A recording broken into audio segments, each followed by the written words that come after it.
It's now time for our Tuesday Child Month feature, In Their Words. In this evening's edition, students from the St. Francis Primary School in St. Andrew pondered on this question: if I were Prime Minister for a day, what would I do?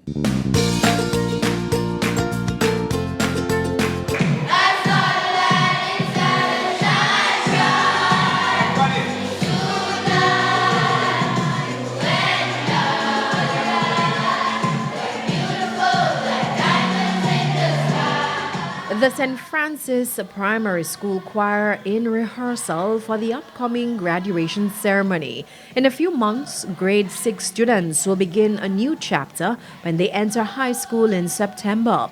Among the cohort are future business leaders, medical practitioners, teachers, and included in the never-ending list of career options is politician, specifically Prime Minister.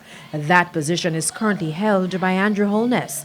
At 39, he became the youngest person to lead the government in October 2011. His JLP-led administration subsequently lost to the PNP in January the following year, but returned to power in 2016.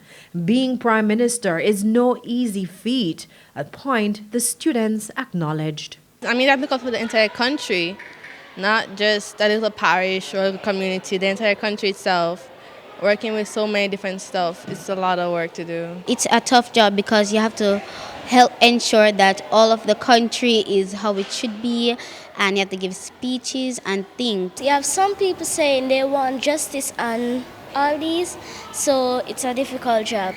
So you have to just go through with it. Still, they had many plans if they were given the position for just one day. I will change the world by doing a lot of nice things and lowering the gas prices. Tell me about that. Why is that necessary? Because people have to go to work and people have to carry their kids to school, so they have to lower the gas prices and make them go to school and go to work. The evil people, I'll tell them to stop, because repentance day when God come and they're in hell, they won't ask for forgiveness, because when they were doing those things, God told them to stop and they didn't stop. I will set up something for the adults and the children on a beach so they can all have fun. I will try to fix the roads and the buildings, because most of the complaints come from the civilians who live there. They're saying that they need better roads and better buildings so that they can live just in case of the hurricanes or the floods.